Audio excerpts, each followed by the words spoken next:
کچھ عرصہ پہلے یہ پریس کانفرنس ہوئی ہے ہمارے ملک کے اندر، یہ زینب قتل کیس اور اس طرح کے باقی بچوں کے اوپر جو ظلم ہوتا ہے اس کو جو ہے وہ وجہ بنا کے یہ پریس کانفرنس کی گئی اور اس کے اندر جو ہے وہ اس کا حل دینے کی کوشش کی گئی۔ میں آپ کو اس پریس کانفرنس کی اصلیت بتاؤں گا، میں ثابت کروں گا اس کی اصلیت، میں آپ کو یہ ثابت کروں گا کہ اس کے پیچھے کون ہے اور ان کا ایجنڈا کیا ہے۔ آپ جیسے کہ جانتے ہیں شہزاد روئے صاحب، ماہرہ خان اور ایک بہت ہی باعزت لیڈی زیبا بختیار صاحبہ، یہ مین وہ پارٹیسپینٹس ہیں جنہوں نے وہ باتیں کی کہ جن کا میں ان کو جواب دینا چاہوں گا۔ شہزاد روئے صاحب کو آپ جانتے ہیں کہ شہزاد روئے صاحب ایک باعزت گویے ایک باعزت سنگر ہیں ہمارے ملک کے، پوری زندگی ان کی حلال رزق کمانے کے اندر گزر گئی ہے اور لوگوں کو سیدھا رستہ دکھانے میں گزر گئی ہے۔ شہزاد روئے صاحب نے ہمیں ایک ایسے سلیبس کی پٹی پڑھانے کی کوشش کی ہے کہ جس کو پڑھنے کے بعد ہمارے بچے یہ جان جائیں گے کہ سیکس کیا ہوتا ہے، غلط ٹچ کیا ہوتا ہے، کس جگہ پہ ہاتھ لگاؤ تو یہ ایک چیز کیا ہوتی ہے اور وہ کیا چیز، ان کے جسم کے سارے حصے بھی ان کو پتہ لگ جائیں گے اور سیکس کے بارے میں بھی ان کو انفارمیشن ہو جائے گی۔ اس کے بعد جو ہے وہ کوئی بھی کسی بندے کو اپنے ساتھ ہاتھ نہیں لگانے دیں گے، وہ اپنے ساتھ جو ہے وہ ہراسمنٹ نہیں کرنے دیں گے۔ لیکن شہزاد روئے صاحب بھول گئے کہ یہ تو ریپ کیس کے بارے میں آپ جو ہے وہ پریس کانفرنس کر رہے ہیں۔ ریپ کے اندر بچے کو بے شک عقل ہو، گڈ ٹچ کی اور بیڈ ٹچ کی، وہ تو اس کی مزاحمت نہیں کر سکتا۔ ایک بڑے بچے کے آگے وہ کیسے، ایک بڑے آدمی کے آگے، ایک بڑے لڑکے کے آگے وہ کیسے مزاحمت کر سکتا ہے؟ تو پہلی بات تو آپ یہ بھول گئے۔ دوسری بات آپ یہ بتانا بھول گئے کہ جن لوگوں کے سلیبس کی آپ اتنی بڑی بڑی جو ہے وہ ڈینگیں مار رہے ہیں اور اتنا آپ اس کو جو ہے وہ بڑھا چڑھا کے پیش کر رہے ہیں، ذرا ان ملکوں کا حال تو ہمیں بتا دیں کہ ان ملکوں کے اندر ان کیسز کی کیا شرح ہے۔ ہمارے ملک کے اندر ان لوگوں کے کہنے کے مطابق 3500 کیس ایک سال کے اندر ہوتے ہیں، 10 کیس روز کے۔ لیکن انہوں نے ہمیں یہ نہیں بتایا کہ امریکہ کے اندر کتنے کیس ہوئے۔ 7.5 لاکھ کیس، اور ظالم آدمی 7.5 لاکھ کیس ایک سال کے اندر امریکہ میں ہوا، جو اپنی نسلوں کو یہی سارا سلیبس پڑھا رہے ہیں جو تم نے ہمیں بتانے کی کوشش کی۔ ساری زندگی تم نے جو ہے وہ اچھائی کے اوپر گزار دی ہے۔ میں آپ لوگوں سے، پاکستانیوں میں آپ لوگوں سے ایک سوال کرتا ہوں کہ اگر ایک ایسا بندہ جو رشوت کھاتا ہے آپ اس کی عزت نہیں کرتے، جو جوا کھیلتا ہے آپ اس کی عزت نہیں کرتے، جو ملاوٹ کرتا ہے آپ اس کی عزت نہیں کرتے، نیز یہ کہ جو حرام کماتا ہے آپ اس کی عزت نہیں کرتے، تو ایک علل اعلان حرام کمانے والے گویے کی آپ کیسے عزت کر سکتے ہیں؟ ایک ایسا بندہ جو حرام کماتا ہے، جو آپ لوگوں کو مثال دے رہا ہے حرام زندگی گزارنے کی کہ دیکھو اس میں فلاح ہے، اس میں پیسہ ہے، اس میں عزت ہے، آپ اس کی عزت کیسے کر سکتے ہیں؟ دوسرے نمبر پہ آ جاتی ہیں ماہرہ خان صاحبہ۔ ماہرہ خان صاحبہ نے بیٹھ کے یہاں پر پہلے تو یہ کہا کہ میری ماں نے مجھے یہاں پہ آنے سے ڈرایا۔ کیوں ڈرایا؟ کیونکہ تم وہاں پر جا کے کوئی جو ہے تمہارے خلاف کوئی کام نہ کر دے۔ اور بھائی ہمارے ملک میں تو آج کل کوئی مولوی، کوئی جماعت کوئی چوں بھی نہیں کرتی، اور تم نے پریس کانفرنس کر کے پورے اسلام کے خلاف جلگار کر دی۔ پہلے تم لوگوں نے اسلامی معاشرے کو اس کے اندر روندا، اس کے بعد تم لوگوں نے ہمارے اقتدار کو اس کے اندر روندا، لیکن آپ نے یہ نہیں بتایا کہ آج یہ جو آپ ستی ساوتری بن کے، آج یہ جو آپ شرافت کا چولہا بیٹھ کے بیٹھی ہوئی ہیں یہاں پر، آپ کیوں نہیں سلیو لیس کے اندر آئیں، آپ کیوں نہیں بیک لیس کے اندر آئیں، آپ کیوں نہیں اپنی جینز اور ٹاپس کے اندر آئیں؟ کیونکہ آپ نے ہمیں فریب دینا تھا کہ دیکھو میں ایک مظلوم اور میں ایک شریف عورت ہوں اور میں تم لوگوں کو آ کر یہ سارا درس دے رہی ہوں کہ تم لوگ غلط کر رہے ہو۔ اور کیا آپ جانتے ہیں کہ یہ درس دینے کے لیے اس نے کون سے رشتے کا استعمال کیا؟ اس نے مثال دی ایک باپ اور بیٹی کے ناجائز تعلقات کی۔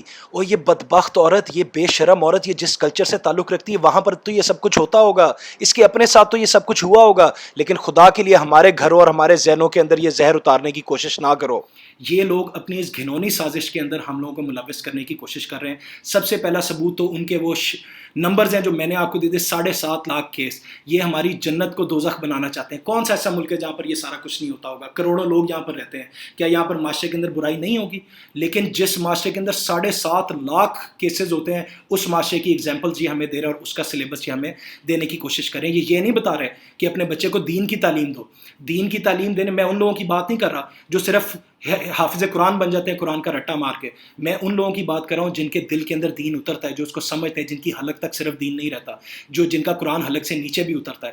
آپ اپنے بچے کو صرف شیم کے بارے میں ہی بتا دو نا کہ بیٹا نہیں واش روم سے باہر نہیں آنا، شیم، آپ نے کپڑے نہیں پہنے ہوئے، تو وہ تب بھی بچہ صرف اتنے سے ایک لفظ کے ساتھ ہی یہ سمجھ جاتا ہے کہ شرم کیا ہوتی ہے اور کس کو ہاتھ لگانا ہے اور کس کو نہیں۔ اس کے بعد آتی ہے زیبا بختیار صاحبہ کی باری۔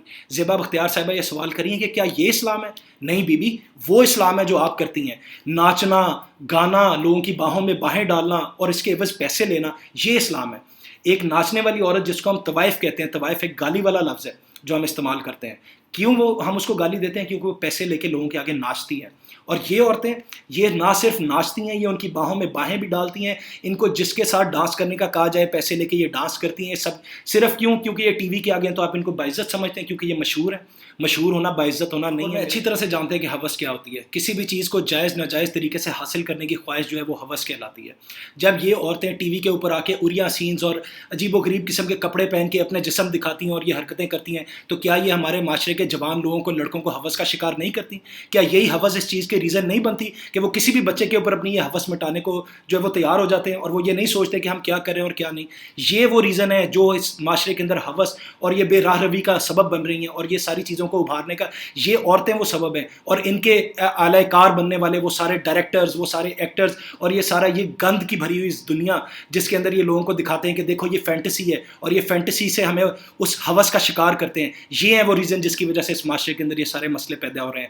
مشہور ہونا باعزت ہونا نہیں ہے میرے پیاروں. مشہور ہونا میرے شاہینوں باعزت ہونا نہیں ہوتا. ہم لوگ ایک غلط روش اختیار کر گئے ہیں. ہمیں ان لوگوں کے چہروں سے یہ نقاب کھینچنے پڑیں گے جو ہمارے دین کو بھی روندنے میں لگے ہوئے ہیں, ہمارے معاشرے کو بھی روندنے میں لگے ہوئے ہیں. ان لوگوں کا صرف ایک ہی ایجنڈا ہے, اور یہ چاہتے ہیں کہ ہمارے سسٹم کو, جس طرح سے امریکہ اور انگلینڈ کے سسٹم کو تباہ کیا گیا, آج وہ کسی بھی قسم کے دین کو نہیں مانتے. ان کا دین صرف ایک ہے کہ کسی دوسرے کو نقصان نہیں پہنچانا.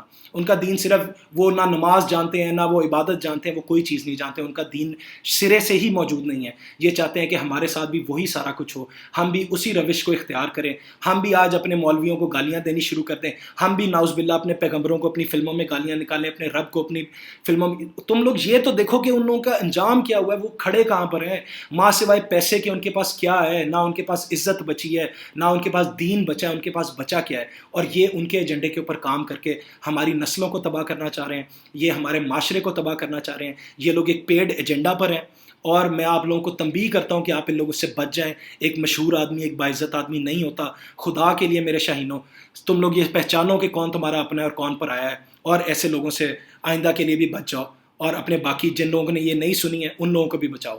بہت شکریہ.